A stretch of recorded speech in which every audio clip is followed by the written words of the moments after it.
a lot. The Russ Belville Show, the voice of the marijuana nation. Now, here's your host, Radical Russ Belville.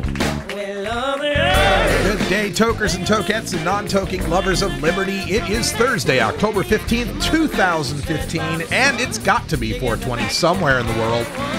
Welcome to the show. Glad you could be here. Doing a lot of tech upgrades for 420 radio. Having a lot of fun doing it, too. If you're listening live, you can now get us on a couple of new live stream sources. You can go to listen.djcmedia.com, listen.djcmedia.com/420 radio high, H-I-G-H, or /420 radio low, L-O-W. So if you go to listen.djcmedia.com/420 radio high, you get the 128K version, the full audio sound. And if you go to listen.djcmedia.com/420 radio low, you get the 32K version, which is great for talk and so-so for music. But the new compression actually means the music sounds a whole lot better than you might expect. So check that out. That 32K stream is really good for people on dial-up, so you don't have the buffering problems. It'll be nice and smooth. Or if you've got a phone that's got like a data charge on it, you'll use a whole lot less data that way. Both of those streams are going to be a part of our new 420 radio app through Nobex Radio. We'll have that coming out pretty soon, probably 3 days away for the iPhone and for the BlackBerry. It'll also be on Windows Phone and probably in a couple weeks out on Android as well. This will replace the old 420 radio app, give us a new shell, a much better look, and again, those two different streams. So you can get the benefit that you're looking for from 420 radio. All right, coming up on the show today, we've got a guest joining us for a cannabis cinema segment. We are going to be speaking with Eric Rice. He is currently filming a documentary called Drug Lord, and so we will take a look at that and talk to him about where he's at in the world and what that movie is all about. Also coming up on the show today, we've been talking about Ohio all week. Ohio Issue 3, they'll be voting on it in 18 days in the state of Ohio to legalize marijuana through constitutional amendment. A lot of controversy around that. But we shouldn't neglect to talk about Issue 2 that's also on the ballot. We're going to devote 2 segments to that today. Behind the headlines and normally where we do our drug war data mining, we're going to talk about Ohio Issue 2, the so-called anti-monopoly amendment, and show you how this isn't anti-monopoly, it's anti-democracy, and everybody should be voting no on this damn thing. Also on the show at the end, we'll have time for a radical rant. We'll wrap up this week's ranting about the major drug law reform organizations and their soft peddling or shying away from covering Ohio's Issue 3. Specifically today, we're going to talk about NORML, the National Organization for the Reform of Marijuana Laws, my home, my family. So it's all done with love and respect. And I've gotten some feedback as well that will fill you in on that and how things may be improving in this situation. That's all coming up on the Russ Belville Show. Then in Hour 2, Toker Talk Radio, we've got more audio from the Oregon Hemp Convention, a panel, an entire panel of farmers. Zev Pace was the moderator of this panel, and it includes Dr. Harry Ako, Jerry Norton, Oregon hemp farmer Edgar Winters, Cliff Thomason, Lynn Fouch, Kentucky hemp farmer Mike Lewis. Stay tuned. You're tuned into the Russ Belville Show, the voice of the marijuana nation.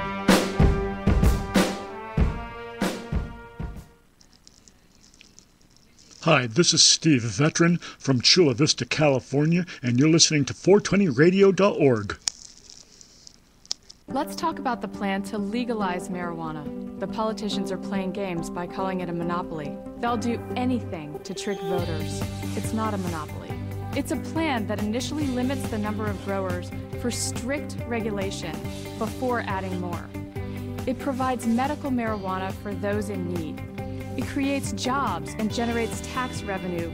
If you think it's time to legalize marijuana, this is our chance. Vote no on 2 and yes on Imagine life without taxes. Let New Era Certified Public Accountants, NewEraCPAs.com, handle your Cannabis 280E and tax strategy. Get your business prepared with New Era CPA's Cannabis Finance Bootcamp. NewEraCPAs.com, with years of experience in the industry, we are one of the nation's leading accounting firms for growers, dispensaries, and ancillary companies from Washington to California. NewEraCPAs.com.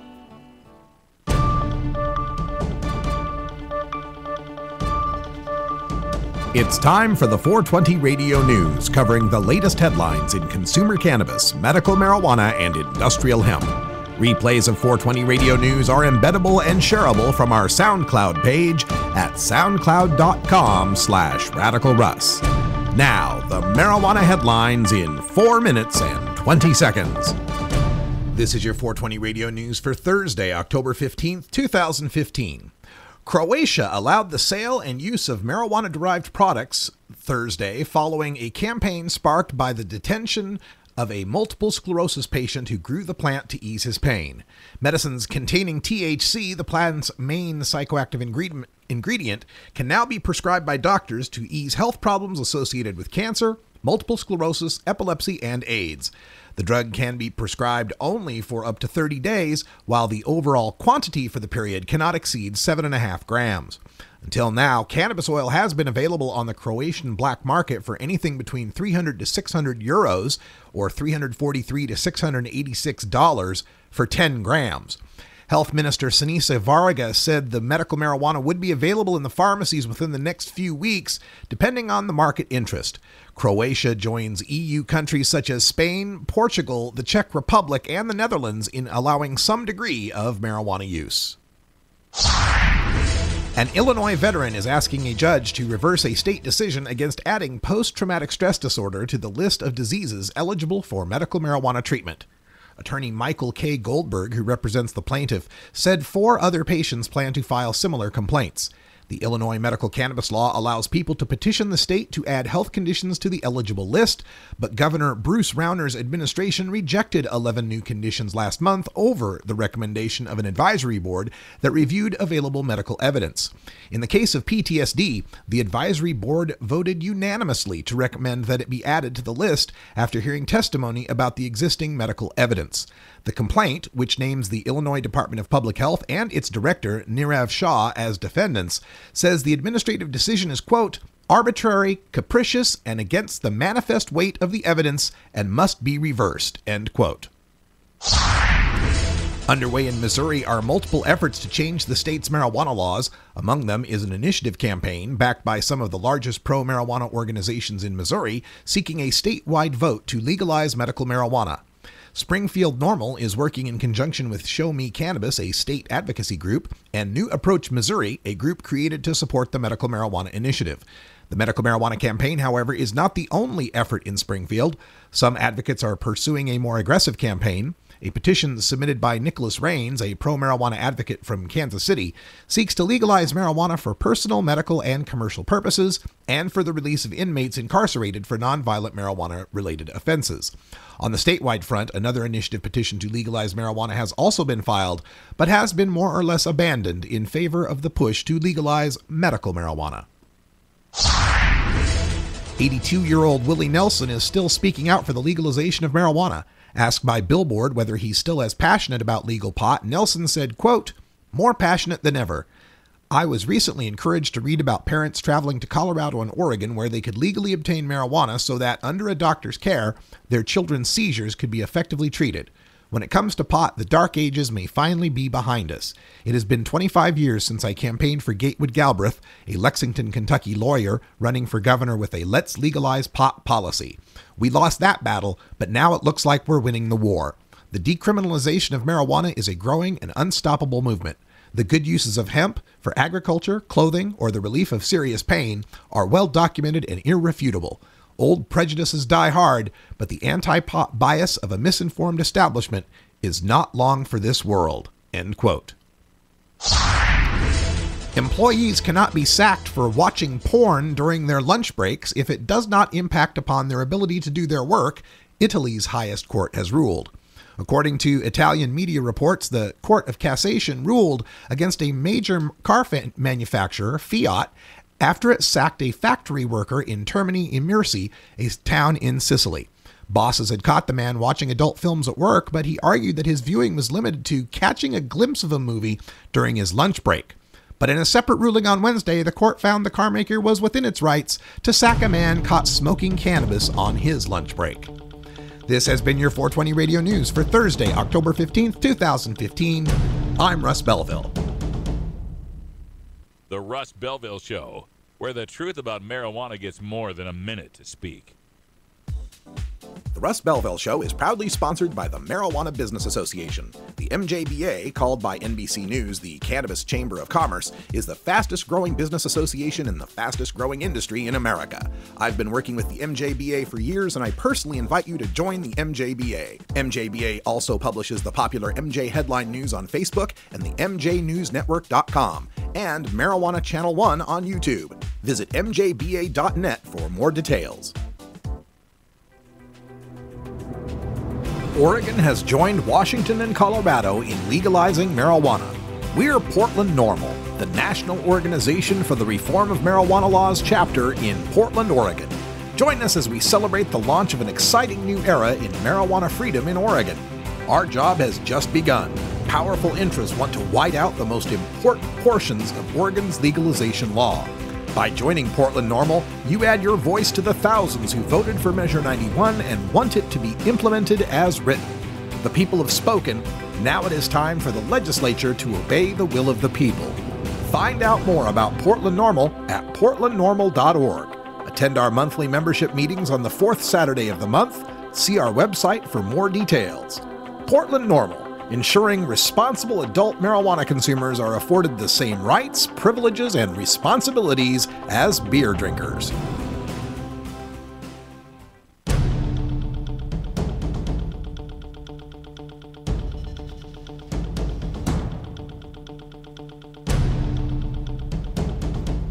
As you know, I've been talking a lot about Ohio's Issue 3 because I have to do a whole lot of talking to make up for everyone who's not talking about it.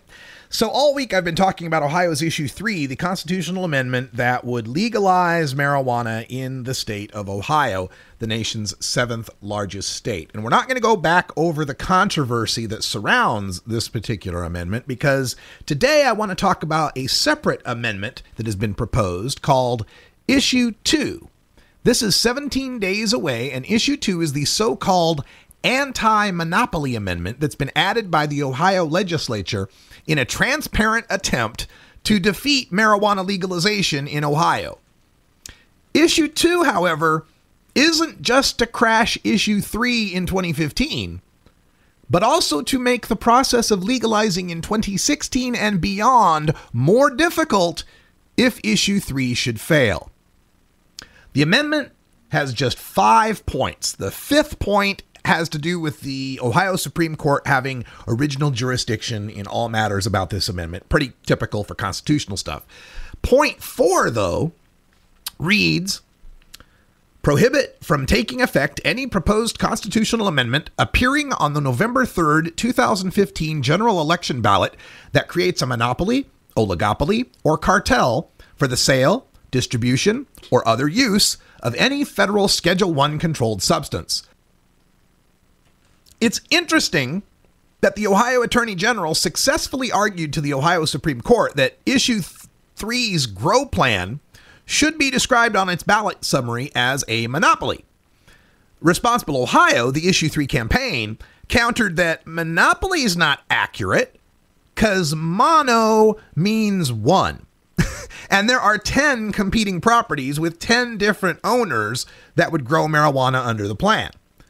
A more accurate term would be oligopoly, a market controlled by the rich. And a less accurate term would be cartel, a market controlled by a few players that collude, which Ohio's 10 growers could not do without violating federal antitrust laws. The reason for the monopoly language, of course, is that oligopoly isn't a term average folks recognize. And monopoly sounds scarier to voters. Monopoly implies that just one company would be profiting from Ohio's marijuana farms. Like just one company profits from the 4 constitutional casinos passed in an actual monopoly amendment in Ohio in 2009. Oh, maybe you didn't hear about that one. Yeah, okay, the same guy, Ian James, who is proposing the 2015 marijuana issue 3, was behind the 2009 casino issue 3 that set up 4 casinos in Cincinnati, Cleveland, Columbus, and Toledo in the Constitution, all owned by one company, Penn National Gaming. There was well over $45 million spent by Penn National Gaming and Cleveland Cavaliers majority owner Dan Gilbert on that issue 3, which was the greatest amount ever spent on an Ohio initiative. Now, you didn't see the Ohio State Legislature rush into session to propose an anti-monopoly amendment to compete on the 2009 ballot, did you? Nor did the legislature in 2010, 2011, 2012, 2013, or 2014 see fit to address what today they're calling galling and nauseating. Somehow one company buying an actual monopoly in which it runs the entire state casino industry didn't spur them into action. Oh, but as soon as 10 investors put up $20 million to get marijuana legalization on the ballot, where they would profit only from the wholesale side of the industry, while creating thousands of jobs and hundreds of opportunities in the processing and retail side they wouldn't control, oh, now suddenly there's a need to vanquish the anti-American forces of monopolization. Oh, except for the casinos. Nothing about issue 2 is going to affect the 4 casinos owned by the one gaming company that have generated $809 million in revenue in 2014 alone. So, if the state has decided issue 3 is a monopoly, why did it need to include oligopoly or cartel in its 4th point? And if the concern is investors getting rich, why was there a need to include or other use, which could be nonprofit medical use? If the problem was marijuana, why include federal Schedule 1 controlled substance? Was there a chance they were going to pass a ballot measure to legalize heroin, LSD, and mushrooms anytime soon?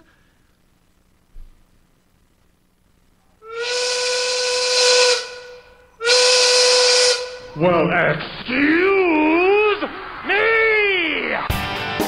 The fact that the legislature would push an amendment specifically to defeat a concurrent citizens amendment, that ought to be chilling enough.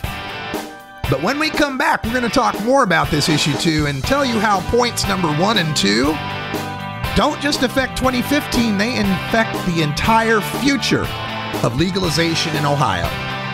We'll be right back. Happy 420, Denver. Get the latest updates on the Russ Belville Show by following Radical Russ on Twitter and liking the Russ Belville Show on Facebook.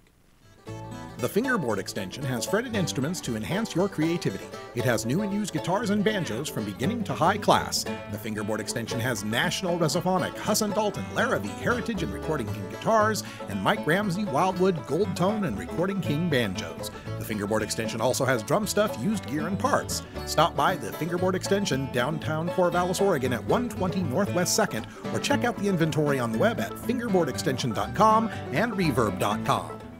Get.Buzz. .Buzz is the internet platform that fuels community interest, excitement, and new experiences. .Buzz is the premier online destination for internet users seeking the latest news on a variety of topics. .Buzz appeals to groups active in blogging, communications, journalism, advertising, and marketing. .Buzz offers registrants a stronger alternative to the shrinking namespace of existing top-level domain names, such as .com, .net, and .org. Get your name now at get.buzz.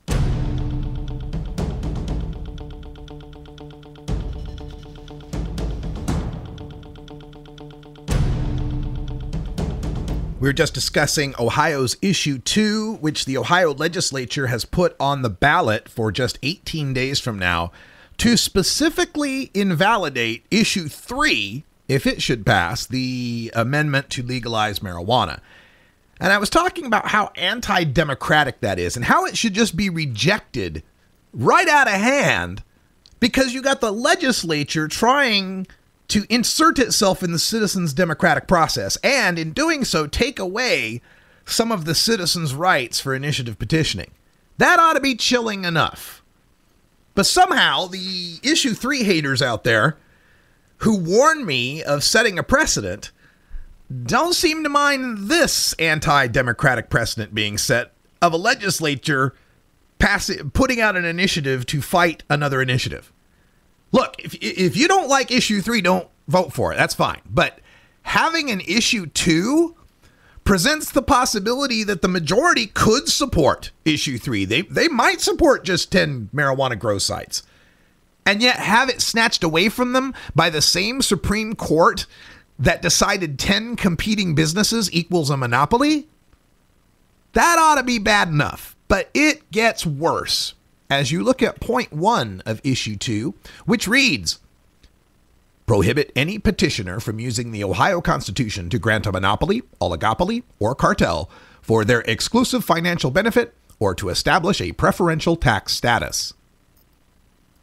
Well, look, the arbiter of this prohibition and the definitions therein is the Ohio Ballot Board, a bipartisan group of 2 Democrats and 2 Republicans appointed by the leaders of the Ohio House and Senate, plus the Secretary of State. It's up to these 5 to decide what exactly an oligopoly or cartel is, and what an exclusive financial benefit is, and what the preferential tax status is. Suppose I proposed a medical marijuana initiative for 2016 that calls for funding of cannabis research at Ohio's universities and provides tax-free medicine to cancer patients or allows them to grow their own medicine. So, are the universities a cartel gaining the exclusive financial benefit of research funding? Are patients not having to pay a sales tax getting a preferential tax status? Do you want that decided by the Ohio Ballot Board? It gets worse. Point 2 of issue 3 says, prohibit any petitioner from using the Ohio Constitution to grant a commercial interest, right, or license that is not available to similarly situated persons or non-public entities. Oh, okay, so now we're not just prohibiting monopolies, oligopolies, and cartels. Now we're prohibiting commerce if it isn't equal for everybody and every company. So, does my imaginary 2016 medical marijuana initiative grant Ohio universities a right to study marijuana that it's not granting to private researchers? Do my cancer patients gain a commercial right to purchase marijuana that isn't granted to similarly situated patients with non-qualifying conditions or even healthy people? Do you want that decided by the Ohio Ballot Board? Now, point 3 explains what happens when the Ohio Ballot Board decides you've crossed the line. Require the bipartisan Ohio Ballot Board to determine if a proposed constitutional amendment violates the prohibitions above, and, if it does, present 2 separate ballot questions to voters. Both ballot questions must receive a majority yes vote before the proposed amendment could take effect.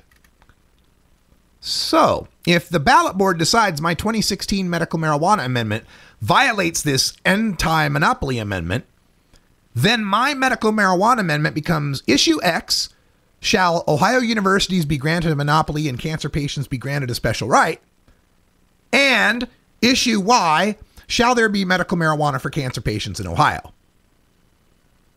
Maybe that's no big deal. Medical marijuana is extremely popular. Maybe the hurdle of getting 2 majority votes in the same election rather than 1 isn't too hard to clear. And, maybe the ballot board looks the other way when it comes to cancer patients instead of potheads.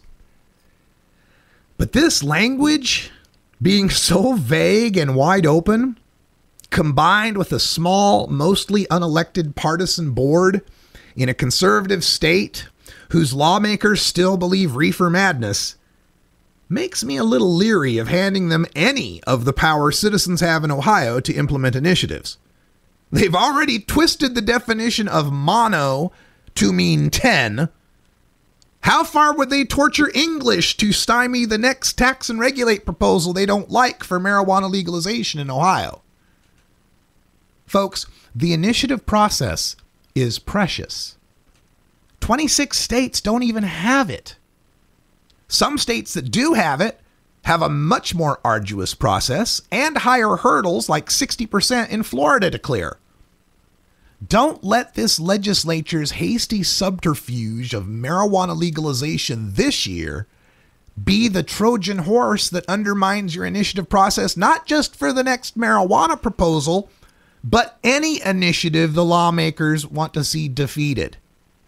Vote no on issue 2, the anti-democracy amendment. Protect the citizen right to initiative.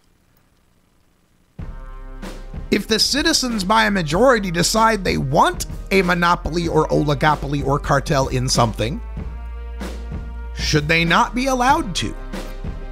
Maybe in the future there will be some circumstance where we recognize, hey, maybe only having one nuclear power plant company run a bunch of nuclear plants might be good. I don't know. I can't think of a great example off the top of my head, but I always worry about any attempt by legislatures to undermine the process citizens have to be able to pass laws, even if those citizens are rich assholes. All right, we're going to take a break. When we come back, we got Eric Rice from the movie Drug Lord. Stick around. You're tuned into the Russ Belville Show, the voice of the marijuana nation. The Russ Belville Show, the National Wildlife Refuge for marijuana unicorns.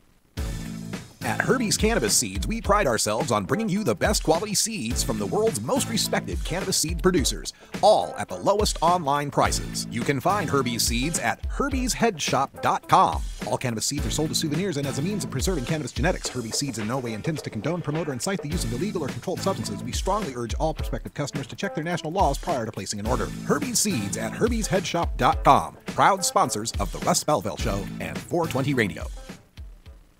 Hey everybody, it's Radical Russ here from 420 Radio, inviting you to be like me and get your ink done at Lucky Horseshoe Tattoo, Fort Worth's most female-friendly, clean, sterile, awesome tattoo shop. Thomas and his crew are true artists who can design you a custom piece or use a design you bring in. Lucky Horseshoe Tattoo also offers all styles of tattooing as well as piercings and all-around fun. In the DFW area, stop by Lucky Horseshoe Tattoo and tell them Radical Russ sent you. Trust me, it'll feel awesome.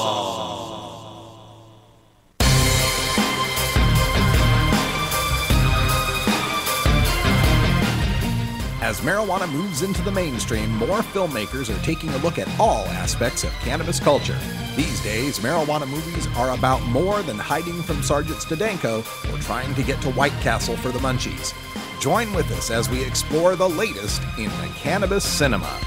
All right, welcome back, everybody. Half past, and time for us to talk to another aspiring filmmaker, producer out there. We've got Eric Rice, and I hope I'm pronouncing your name correctly, from Drug Lord. How you doing, Eric? Thanks for having me on your show. Oh, it's great to have you on, Eric. And on your Skype connection, I can see even the little the hands rolling the joint and the logo there for Drug Lord. Tell folks what this movie is all about and where you're at in the filmmaking process. Well, the poster you're describing tells it all. There's a very dark American flag in the background behind the hands. And on the rolling papers, you'll see little kiwis, which are emblematic of New Zealand. And it basically explains how the U.S. influenced New Zealand's drug policies. And we followed the U.S. into the war on drugs, and it's had a really disastrous effect in New Zealand. And that's interesting. When I think of New Zealand, I think of a few things, Lord of the Rings being one of them. But more importantly to our discussion, New Zealand, I believe, is the only other country aside from the U.S. that allows for direct-to-consumer pharmaceutical marketing. Am I mistaken about that, or do you know about that? I don't know too much about that, Russ, so I can't comment. Okay. So Drug Lord, the movie, is kind of showing how the United States' draconian drug war tactics and strategy are being adopted in other countries. Our friends north of us in Canada, they've got Stephen Harper, who's adopted mandatory minimums and such. What aspects of American drug war is New Zealand suffering from now? Well, just to give you one historical example of how direct the influence has been, the director of the FBI, Louis Freeh, came out here in 1998 after a health select committee told the Prime Minister, Jenny Shipley, to relax the cannabis laws, which she said she would do. And after this private meeting with Louis Freeh, they both came out and did a joint press conference where they announced that they would get tough on cannabis. So she relegated the health select committee's comments into the background and followed the US's lead. And today New Zealand has the world's highest arrest for cannabis and the world's highest conviction rates for cannabis. So it's costing the country a great deal. In fact, we spend twice as much per capita as the US does in their own prohibition of cannabis. Wow. I've gotten used to the United States leading in so many terrible categories, like, percentage of people that it keeps in prison and such, that it kind of shocks me to find there's another country out there that's harsher on cannabis. I mean, in the I won't say civilized, but the developed world, at least, that is harsher on cannabis than America is. That's really astonishing. Well, not only that, but the New Zealand rates of cannabis use are the highest in the world, along with Canada, and the US is also one of the countries with the highest rates of cannabis use. So it would seem to indicate that the more you try and prohibit cannabis, the more people will use it. So the entire program of drug prohibition is completely self-defeating. Yeah, we look at the numbers in the United States in the early 60s, there was, like 400,000 marijuana smokers, and now there are 25 million every year. Do you have numbers on how many there are in New Zealand? Well, it would appear that 1 in 7 Kiwis is a regular cannabis user. Wow. So it's a very large percentage of the population.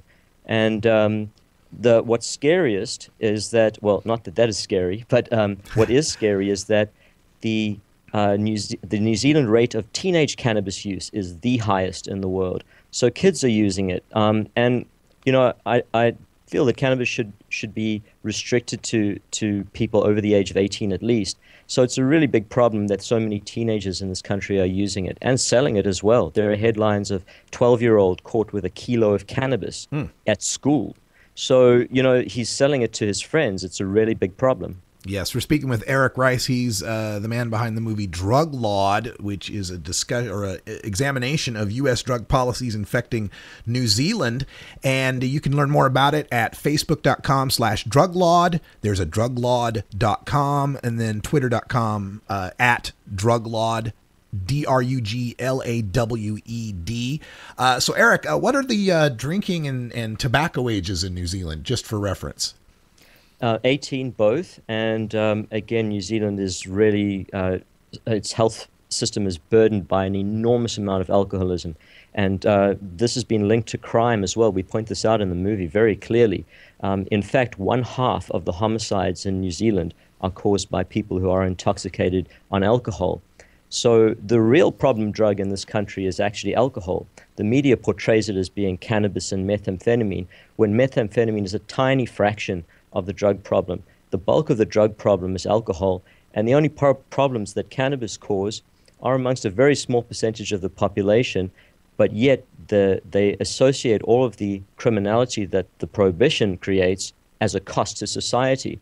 So it's a very strange game that the media plays in towing this party line, but they definitely are not doing very much to question the establishment, and it's kind of sad. For example, this film that I'm talking about now, I've sent the DVD to at least 15 mainstream reporters, and I've had 0 responses. I think it's just a non-issue for them.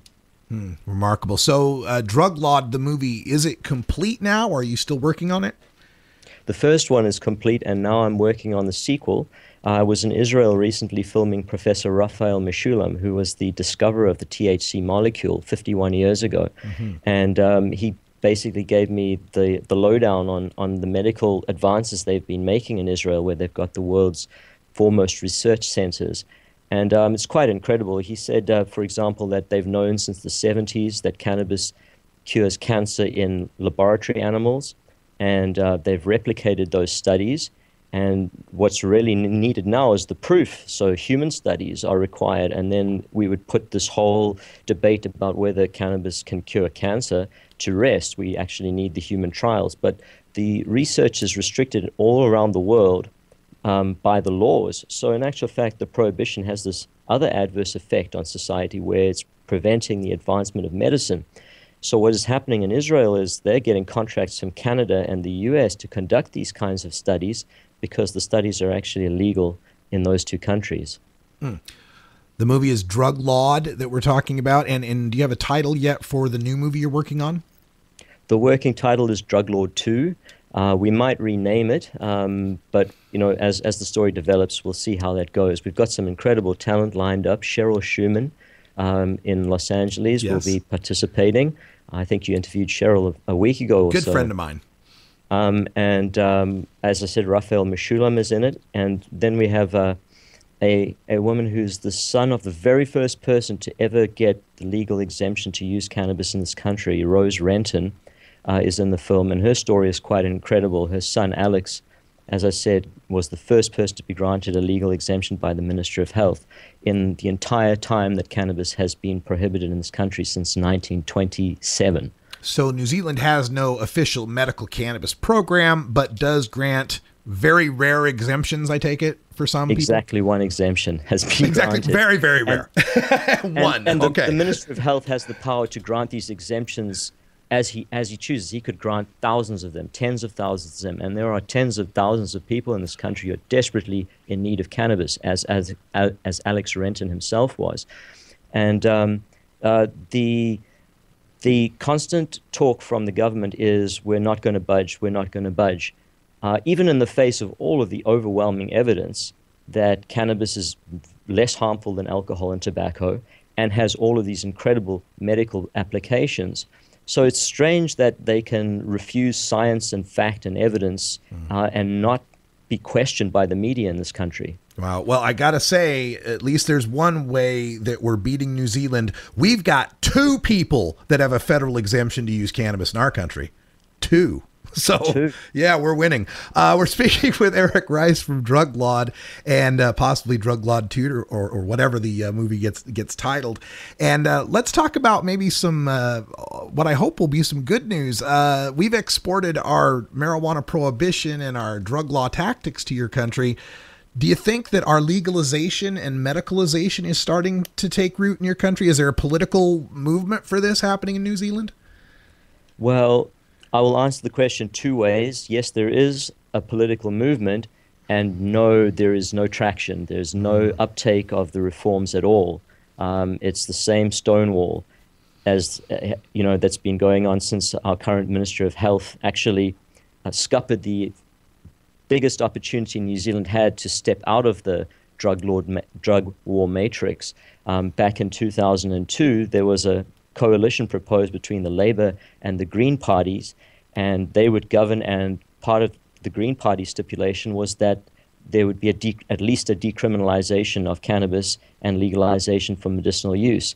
And in walked Associate Minister of Health Peter Dunn with his party United Future, and he offered a slightly better deal to the Labour government, but his first condition of that deal was that there would be no relaxation of the cannabis laws whatsoever. And this man has practically single-handedly dominated the discourse since 2002. And up until this very day, the only real change he's ever made was allowing that one single exemption for Alex Renton. Wow. So there's not a lot of traction politically speaking, but there's a movement. Does the movement gain traction among the people? I mean, what are the polls like? What do the people think about medical cannabis? About medical cannabis, there is an overwhelming support. About the legalization of cannabis for recreational use, the polls generally show majority. Some of the polls up to 86%. And in the movie Drug Lord, we show a TV show that we actually set up as part of the production. We got a national debate on television where you could text in your votes or online you could vote to see what the entire population of New Zealand thinks, or at least the people who are interested enough to watch the show. And we had an overwhelming majority of 72% vote in favor of the legalization of cannabis. So the population is very entrenched behind the legalization. It's just the political elites who are basically preventing any progress. What a shame. And I don't know much about the politics of New Zealand. Is there no citizen sort of initiative or referendum process by which that power could be felt? Well, that's the interesting thing. There is a referendum process, but it's non-binding, so the government can just reject it. If it was a referendum and it was a binding referendum, the prohibition of cannabis would fall over in New Zealand tomorrow. There's just an overwhelming number of people who use it, and everybody knows somebody who uses it. So you would basically be trying to criminalize members of your own family or extended family. Yeah, it would fall over tomorrow if it were a binding referendum. So what's obviously the politicians don't want to see it happen. What's stopping them? Is it, are there pharmaceutical ties? Is there lobbying? Help someone explain that or understand that. There are entrenched pharmaceutical ties. There's also a misperception amongst politicians that this is a vote winner for them. And I think this is the main thing. Until it basically becomes an election issue, which it never really has, where people are going to vote based on the stated position of each party regarding the criminalization of cannabis, then it's just going to tick over with them in this delusional state that it's actually winning them votes when it is in all likelihood costing them votes. Well, it's a familiar story that we've heard in the United States, but we're feeling a little better now, at least in our Democratic presidential debate. We got a presidential candidate to admit he'd vote for legalization. So, yes, I've been following that, and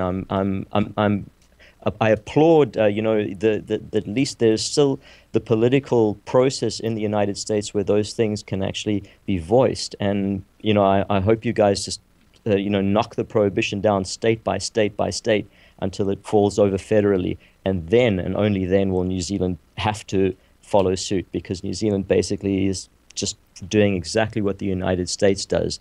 They've followed the United States in terms of foreign policy, they've followed the United States in terms of economic policy, and they've followed the United States in terms of drug policy as well. And so if the United States leads the way out of the war on drugs, other countries like New Zealand will follow. You hear that, folks? It's not just about voting to legalize in your state in 18 days, Ohio, or in a year, California, Arizona, the rest of you guys. It's about legalizing here, so we legalize the United States. So once the U.S. is legalized, other countries like New Zealand can finally see some political change as well. Eric Rice, Drug Laud is the movie. Follow at Drug Laud on Twitter, Drug Laud on Facebook, and druglaud.com. Eric, thanks for joining us, and good luck. Thanks, Russ. All right, stick around, folks. When we come back, we'll have time for the Radical Rant. Normal on Washington's I-502 versus normal on Ohio's Issue 3. We've got some updates, and it's not all grumpy. Stay tuned.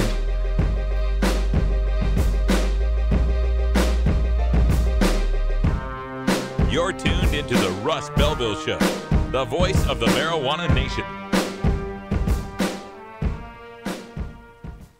Marijuana is not addictive, but listening to the Russ Belville Show is.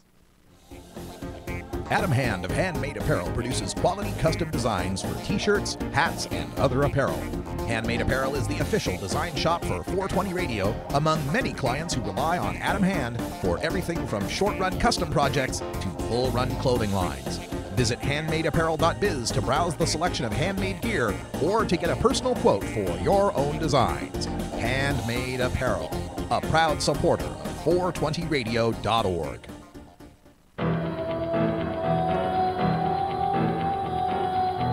In the interest of fair and balanced journalism, the Russ Belville Show presents the anti-drug public service announcement of the day.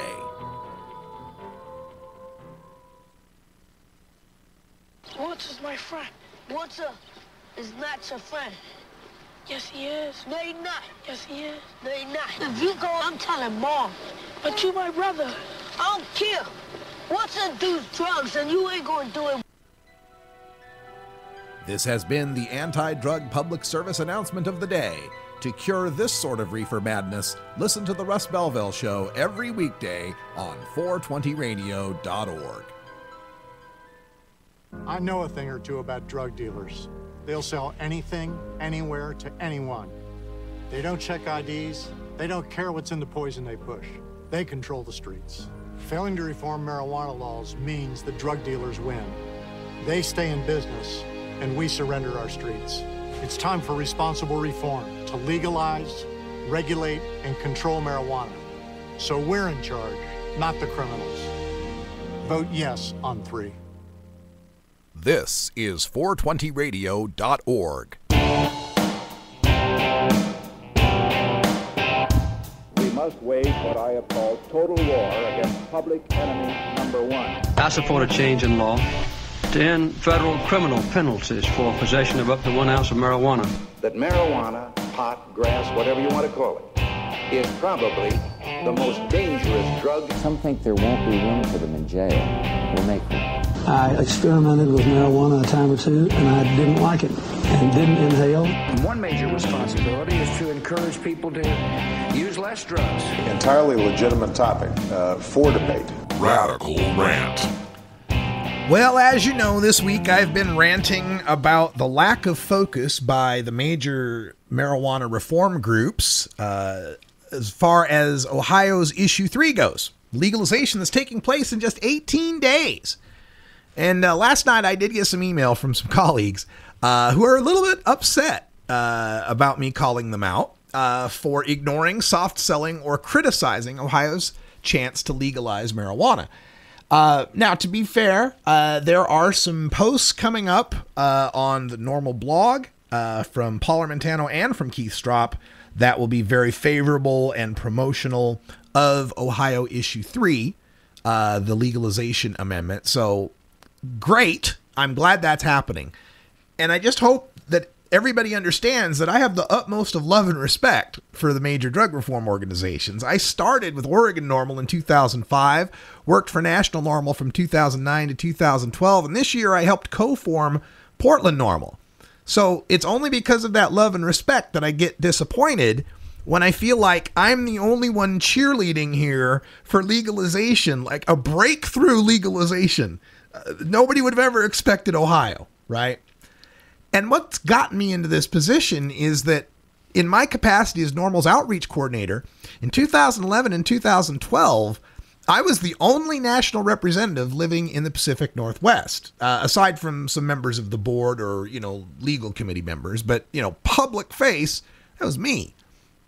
And when Initiative I-502 was circulating in Washington to legalize marijuana, many of my regional friends in activism were dead set against it. My strong and at times vicious support of I-502 earned me many nasty internet picture memes, threats of physical harm, and blacklisting by some people that still exist to this day. Some were vehement that I-502's passage would destroy the lax, unregulated medical marijuana system, but that system was bound to be cracked down on anyway, whether legalization passed or not. The legitimate complaints that they raised were that I-502 would still allow for the arrest of home cultivators, thus forcing consumers to purchase from the retail stores, and that I-502 instituted an unscientific per se DUID that would criminalize any regular consumer caught driving, like me. It was a very difficult moral decision for me to have to support I-502. My support for marijuana law reform has always been a three-part test. Number one, does it improve the plight of cannabis consumers? Number two, does it improve the plight of cannabis growers? And number three, does it equalize our status with alcohol consumers? And it's not an inclusive list. Legalization to me doesn't have to accomplish all three. It's more like Asimov's 3 rules of robotics, right? They're kind of hierarchical. It has to be number 1. I'd like it to be number 2. And it'd be nice if we got number 3. Well, for I-502, for me, it was a mixed bag. Yes, it improved number 1 by making it legal to possess and buy marijuana. It maintained the status quo for number 2 by keeping home growing illegal, but it worsened the status quo for number 3 by making us easier to convict of a DUID than a drunk driver. A drunk driver actually has to be drunk to get convicted, but we could be totally sober. Right now, I'm over 5 nanograms and I could get a DUID. But in the end, I decided that the chances of me getting caught in Washington with a bag of weed were greater than the chances I'd be caught in a car accident or pulled over for poor driving and subjected to a blood test that would prove me guilty of a DUID I did not commit. So, I was there throughout 2011 and 12 as we were vigorously promoting I-502. In 2012 up to today, up to October 15th, 2012, there were 11 posts from the Normal website regarding Washington's I-502, and that's not counting the numerous blog posts I had written on the now erased Normal Daily Audio Stash. Dozens.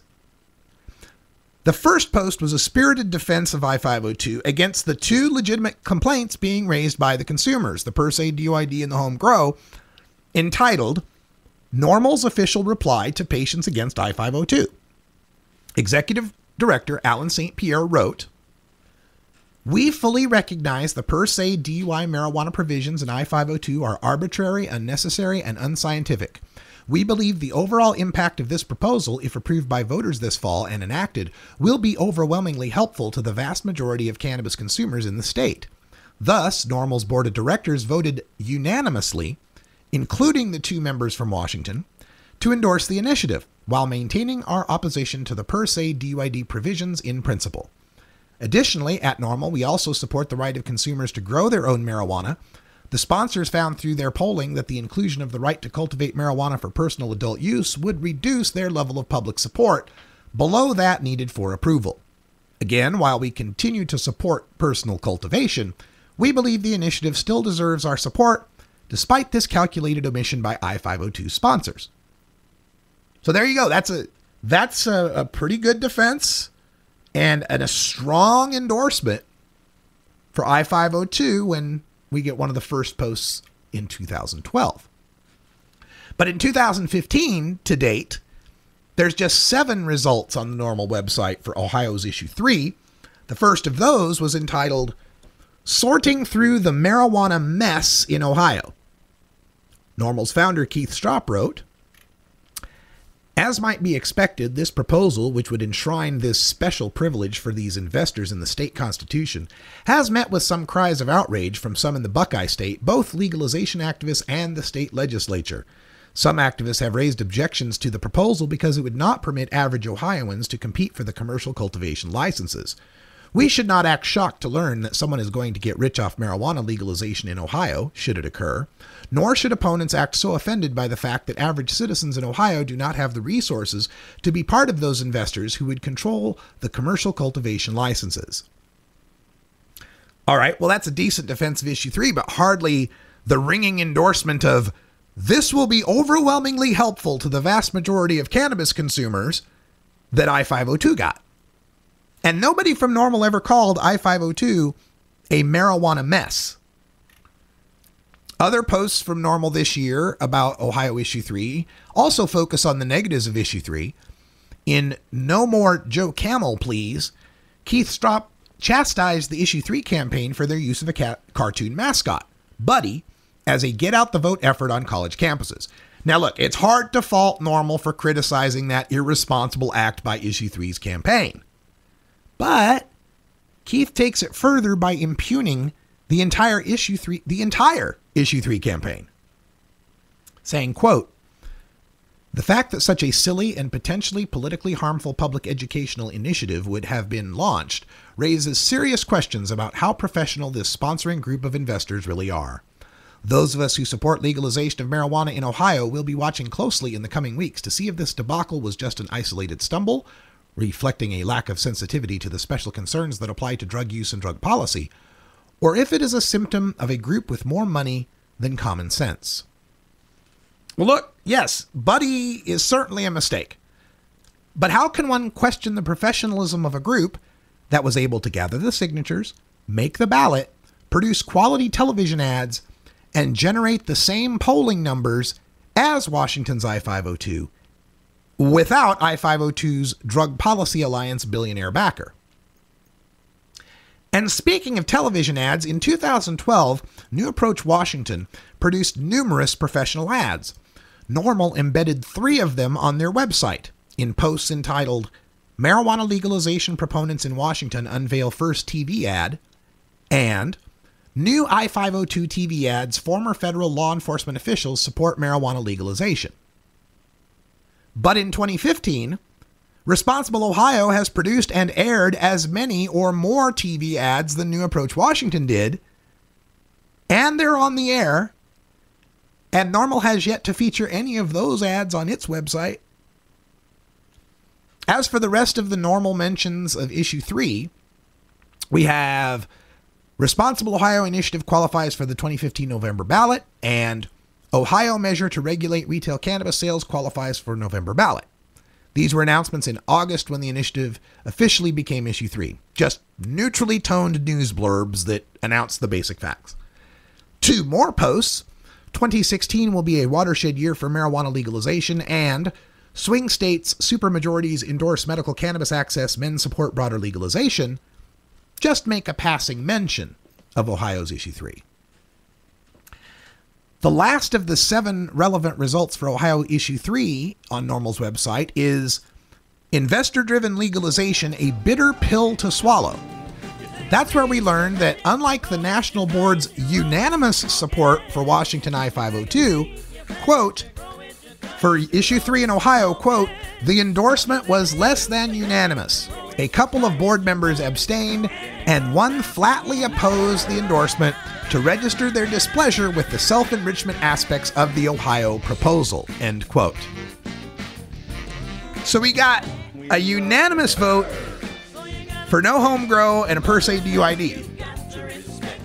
But we got a dissent on a legalization that is better than that for the consumer from America's Marijuana Consumer Lobby.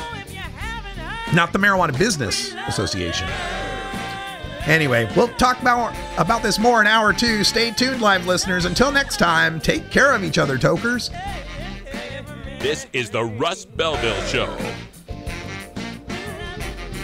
The Russ Belville Show is blogging and podcasting daily at radicalruss.com. You take a seed, you plant it, you grow it, you dry it, you roll it, you smoke it. You take a seed, you plant it, you grow it, you dry it, you roll it, you smoke it. You take a seed, you plant it, you grow it, you dry it, you roll it, you smoke it, and it goes down smooth. You might be surprised to learn who has Crohn's disease.